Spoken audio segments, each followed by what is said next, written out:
These 10 deadly diseases terrified the world but then vanished. Here's how vaccines wiped them off the map forever. There was a time when people truly feared the very air they breathed. Smallpox wasn't just dangerous, it was unforgiving. This ancient virus left its mark for centuries, scarring skin, changing faces, and shaking entire civilizations. The symptoms began quietly: a fever, headaches, but soon, the body was covered in blistering sores. These weren't just rashes, they formed dense, pus-filled lesions that hardened and left deep pitted scars. Survivors were often left unrecognizable. Smallpox didn't discriminate. It reached kings and peasants, cities and remote villages. Pharaohs in Egypt, emperors in Asia, even figures in medieval Europe were believed to have been affected. It was one of the first diseases ever described in historical records. In ancient texts and artwork, you can see its horrifying legacy written across generations of faces. The turning point came in the 18th century, with an observation that changed everything. People who had been exposed to a much milder disease seemed immune to smallpox. That spark of insight led to the first ever vaccine created by Edward Jenner. It was a bold idea at the time: protect people using a weakened version of a related virus. And it worked. That discovery laid the foundation for all modern vaccination. The real fight to eliminate smallpox didn't begin until the 20th century. It took a global push. The World Health Organization launched a massive effort that reached even the most remote parts of the planet. They used a smart strategy tracking outbreaks, isolating them quickly, and vaccinating people in a circle around the infected. No internet, no drones, just pure human effort and a lot of determination. By the late 1970s, that long campaign finally paid off. The last known natural case was recorded, and after years of careful monitoring, the world declared smallpox gone. Officially, completely, erased from nature. It remains the only human disease ever fully eradicated by science. What makes smallpox so unique is how perfectly it showcases the power of global teamwork. No borders, no politics, just science, collaboration, and the will to protect everyone. It's the reason today's generation has never seen a single case and may never have to. Smallpox was once the monster under every bed. Now it lives only in labs and history books, proof that even the most terrifying threats can be defeated when the world works together. There's a reason older generations still speak about polio in hushed tones. For most people today, it's just a word in a textbook, but for decades, it was one of the most feared diseases on Earth. It struck without warning. One day, someone felt tired, maybe had a sore throat. The next, they couldn't move their legs. In the most severe cases, it reached the lungs and took away the ability to breathe altogether. The real terror of polio was its unpredictability. It hit fast and didn't always leave a trace except for those left with permanent paralysis. In the 20th century, it became known for affecting the young. Schools would close, pools would be emptied, public spaces would go quiet. It reshaped the rhythm of entire summers. The response to polio led to some of the most iconic inventions in modern medicine. The iron lung, a massive machine that helped people breathe, was a symbol of hope and dread. Rows of patients lay inside them, motionless but alive. These machines worked like artificial chests, pumping air in and out. One of the longest surviving patients spent over 60 years in one. But science wasn't going to let polio win. In the 1950s, a vaccine was developed by Dr. Jonas Salk, and later, an oral version followed by Dr. Albert Sabin. The world now had a way to fight back. Schools, hospitals, and clinics joined forces. Vaccination drives rolled out across countries like waves, protecting millions. The global effort hasn't stopped since. Most regions of the world have now been declared polio-free. Only a few isolated pockets remain, and they're shrinking every year. Health workers go to incredible lengths crossing rivers, deserts, and even war zones just to deliver one small dose that could change a life. Thanks to decades of work, most people alive today have never seen polio firsthand. That's no accident. It's the result of millions of vaccinations, tireless monitoring, and international cooperation. And if current efforts continue, we may soon see the day when polio joins smallpox completely gone, a ghost of history. It's rare for a global challenge to come this close to a final victory. Polio is still hanging on in a few places, but its time is running out. And that's something worth celebrating. Yaws sounds like something out of a sci-fi movie, but this disease is very real. And for centuries, it quietly haunted tropical regions. Spread through simple skin contact, It starts with a small lesion, almost like a harmless bump, but soon that bump becomes an open sore. Then another and another. Before long, the infection can reach bones, twist joints, and eat away at skin tissue. In isolated villages, people called it by local names, treating it with herbs and thyme. But the scars it left behind were unforgettable, deep, cratered wounds that disfigured faces and limbs. Despite how severe it looked, yaws didn't often make headlines. It mostly spread in areas with limited access to clean water or healthcare, quietly affecting millions. The real game changer came when scientists realized how easily it could be stopped. Not with advanced technology or surgery, but with simple early intervention. In the mid-20th century, massive public health campaigns began targeting it with straightforward treatment. People would line up in open fields and receive care in minutes. That one moment could change their entire future. At its peak, yaws affected more than 50 million people. But through organized efforts and education, the numbers dropped dramatically. By the 1980s, cases had become extremely rare in most regions. It wasn't eradicated completely, not yet, but it's now one of the few diseases on the planet within striking distance of elimination. The plan is bold and simple: detect cases early, treat fast, and monitor closely. It's already working. In some countries, yaws has essentially disappeared. The World Health Organization aims to wipe it out completely, and that would make it only the second human disease in history to be fully eliminated, after smallpox. What's especially powerful about the fight against yaws is how it shows the impact of reaching people others often overlook. Forgotten diseases in forgotten places brought under control by people who never gave up. A few years from now, this bacterial nightmare might be gone forever. Not with fanfare, not with giant headlines, but with quiet victories in places most of the world never sees. Tetanus is one of those diseases that doesn't spread from person to person. It doesn't need to. It lives in the soil, in rusted metal, in dust just waiting. All it takes is a small cut, a scrape, or even a puncture wound. From there, the bacteria quietly enter the body, and once they take hold, they release a powerful toxin. That's when things get serious. The first signs might be a stiff jaw or neck, maybe some muscle cramps, but it doesn't stop there. The toxin hijacks the body's nerves, locking muscles in intense spasms. Jaws clench so tightly it's been nicknamed lockjaw. The muscles in the back can arch the body into unnatural positions. In extreme cases, even breathing becomes a challenge because the chest muscles seize up. What makes tetanus especially dangerous is that it has nothing to do with crowds or outbreaks. You can be alone in the middle of nowhere, step on a sharp object, and still be at risk. That's why prevention is everything. Vaccines for tetanus have existed for decades, and honestly, they're among the most effective in the world. A simple series of shots starting in early childhood, followed by occasional boosters, is enough to stay protected. That's why most people in developed countries haven't seen a case in years or ever. Still, in places where healthcare access is limited, tetanus hasn't completely disappeared. Health workers are focusing on maternal and newborn immunization, since newborns can also be vulnerable if proper precautions aren't taken during delivery. The results have been incredible in country after country. Cases have dropped to nearly zero. One of the reasons tetanus is on its way out is because of its predictability. We know how it works. We know how to stop it. And unlike some viruses, it doesn't mutate or shift, it stays the same, which means the same vaccine keeps working. In pop culture, tetanus is often brought up when someone steps on a nail or cuts themselves on barbed wire. And while that used to be a real fear, today, if you're vaccinated, there's nothing to worry about. That's the power of preparation. A single decision to vaccinate gives lifelong peace of mind, even against something that hides in the shadows.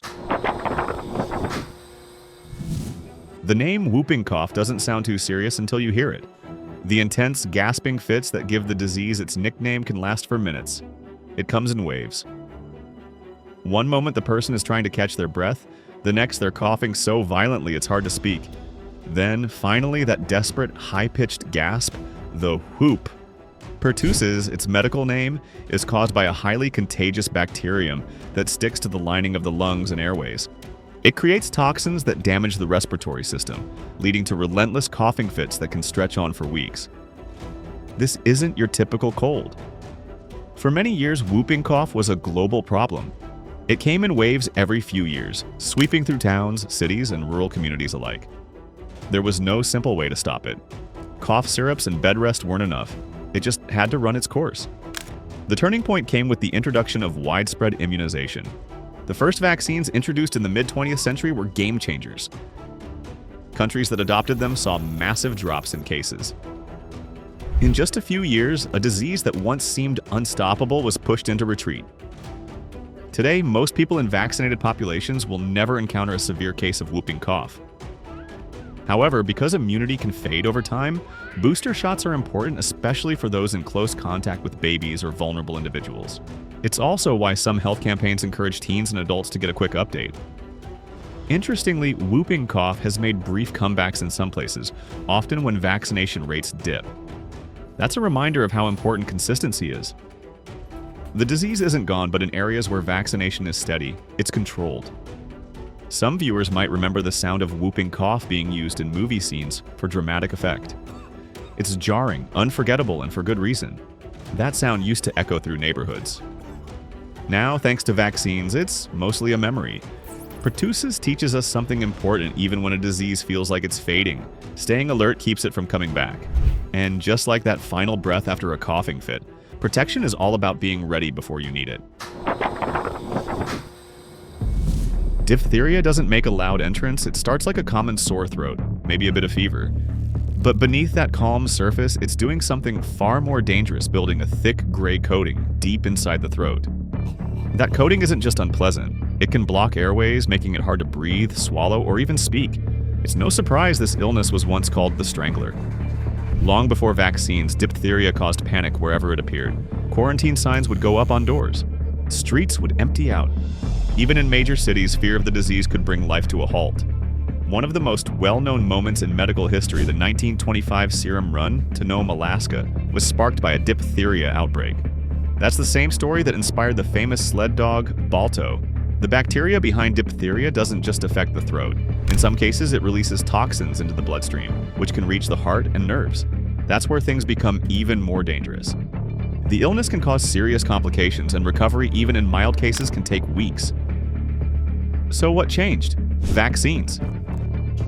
Once a reliable diphtheria vaccine was developed and added to childhood immunization schedules, everything shifted. Cases dropped fast. Within just a few decades, what was once a leading cause of illness was nearly gone in many countries. Today, diphtheria is extremely rare in places with routine vaccinations. In the United States, for example, fewer than 5 cases are reported per year. That's not a coincidence. It's the direct result of keeping vaccination coverage high. However, in areas where healthcare systems are under pressure, small outbreaks can still happen. That's why global health organizations continue to monitor it closely. Diphtheria is a perfect example of how something invisible can change the course of history and how science can reverse that story. It's not dramatic or flashy, but the vaccine's quiet success saved millions of lives. Most people today don't even know what diphtheria sounds like. That's a good thing. And it's all thanks to the power of prevention, silent, steady, and incredibly effective. At first glance, measles seems simple. Just a rash and a fever, right? Not quite. Measles is actually one of the most contagious viruses on Earth. If someone with it walks into a room and leaves, the virus can still hang in the air for like 2 hours. Just being nearby is enough to catch it even without direct contact. The early symptoms feel a lot like the flu. There's a runny nose, a cough, maybe even some red eyes. But then comes the rash, small red spots that spread pretty quickly from the head down to the rest of the body. Behind the scenes though, measles is doing something more serious. It weakens the immune system so much that, honestly, the body can forget how to fight off other infections, even ones it's already beaten before. That's what makes measles so dangerous. It opens the door to complications, things like ear infections, lung issues, and, in rare cases, effects on the brain. For centuries, it was considered just a part of childhood, something most people had to get through. But the truth is, not everyone did. Then came the vaccine. First introduced in the 1960s, the measles vaccine sparked one of the most successful public health campaigns ever. It didn't take long before entire countries declared the disease eliminated. In fact, in several regions, measles was wiped out for years, not a single homegrown case. But measles is tricky. Because it spreads so easily, even a small drop in vaccination rates can bring it back. That's happened a few times in recent years, especially in communities where vaccine misinformation took hold. The result? Local outbreaks that reminded people just how fast this virus can move. Still, the big picture is hopeful. Global vaccination efforts continue to reach more people every year. Health campaigns now include mobile clinics, pop-up sites, and education efforts in dozens of languages. In many parts of the world, measles has once again disappeared or is close to it. What makes this story powerful is how fast things changed. Just one shot, followed by a booster, can provide lifelong protection. A disease that once reached nearly every household is now struggling to survive. Measles may be the ultimate test of collective action. It shows how closely our health is tied to our communities, and how a single step today protects everyone tomorrow. Cholera is one of those diseases that moves faster than almost anything else. One moment, a person is feeling fine. A few hours later, they're weak, dehydrated, and fighting to stay stable. The danger comes from severe fluid loss, which hits suddenly and without much warning. What makes cholera so different is how it spreads. It doesn't come from sneezes or handshakes, it comes from water. Contaminated drinking sources, unsafe sanitation systems, or food washed in unsafe water can quickly trigger a local outbreak. In the past, entire cities were brought to a standstill when cholera took hold. Back in the 19th century, cholera reshaped how we think about public health. The disease was mysterious until a physician named John Snow traced a deadly outbreak in London to a single water pump. That moment changed the world. It showed that clean water wasn't just a convenience, it was life-saving. Even now, cholera still appears during humanitarian emergencies, floods, conflicts, or crowded refugee camps. But the response today is far better. Fast action, rehydration techniques, improved sanitation, and vaccines all play a role. In areas with solid infrastructure, cholera has nearly vanished.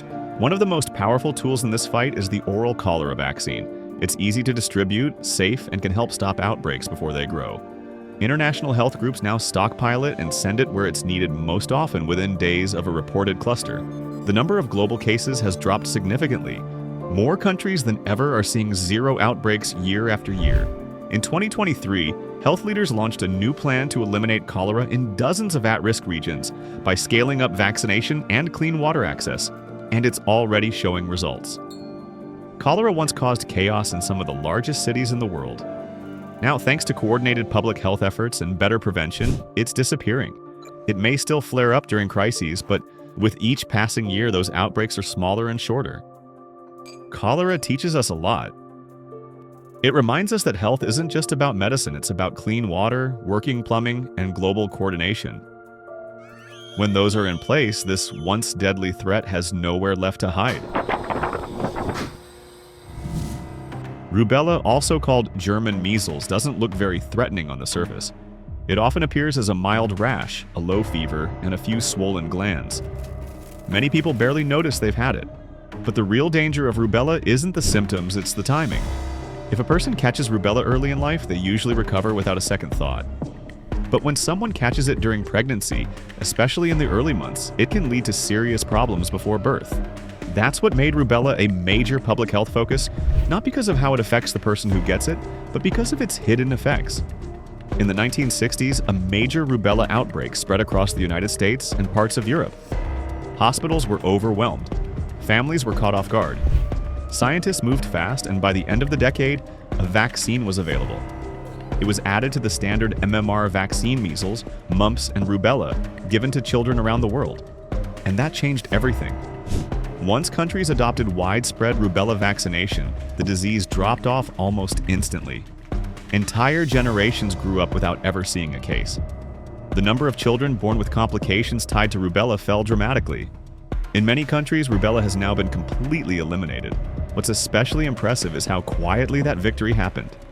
Rubella never caused dramatic symptoms or big headlines. It wasn't flashy.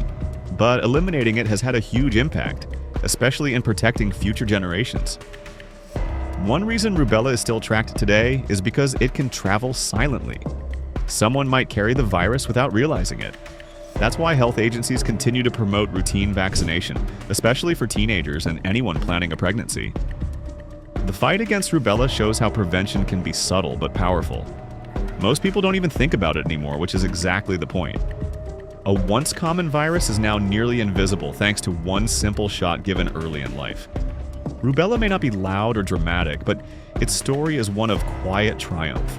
It's proof that the best victories in public health are sometimes the ones we never even notice. Meningococcal disease is one of the fastest-acting infections ever recorded. It can start with something as basic as a headache or fatigue, but within hours it can turn critical. That's why it's often described as death in a day, because in the most severe cases, a healthy person in the morning can be in intensive care by nightfall. The cause? A bacteria that lives quietly in the nose or throat of some people without causing any problems. But when it slips into the bloodstream or brain, it can trigger two life-threatening conditions: meningitis, which inflames the lining of the brain and spinal cord, and sepsis, a rapid body-wide reaction to the infection. The early symptoms are tricky: a sudden fever, stiff neck, sensitivity to light. But there's no time to wait, which is why awareness and prevention are key. In some cases, the infection can cause a purple skin rash, cold hands and feet, or rapid breathing. By the time the signs are clear, it's already a race against time. The disease is rare, but when it strikes, it hits hard. That's why countries have made it a priority to include meningococcal vaccines in school and teen immunization programs. In college dorms, military bases, or crowded living spaces, the risk goes up, and so does the need for protection. The first vaccines targeted only the most common strain, but over time, newer versions were developed to cover multiple types. Now, many health systems recommend meningococcal vaccines for teens, travelers, and people with certain medical conditions. In areas where vaccination is high, outbreaks have become nearly non-existent. Some people might recognize this disease from documentaries or dramatic TV episodes where a character falls ill rapidly. Those portrayals aren't exaggerated. Meningococcal disease is a medical emergency, but thanks to vaccines, the number of severe cases has plummeted in most parts of the world. What's encouraging is that the protection works fast and it lasts. With just 1 or 2 doses, the immune system is ready to shut down the bacteria before it ever gets a chance to spread. And in communities with strong vaccination coverage, even people who aren't vaccinated benefit from reduced circulation of the bacteria. That's about it. Which next disease do you think will be defeated by the vaccine? Write your guesses in the comments, and don't forget to check out our other videos.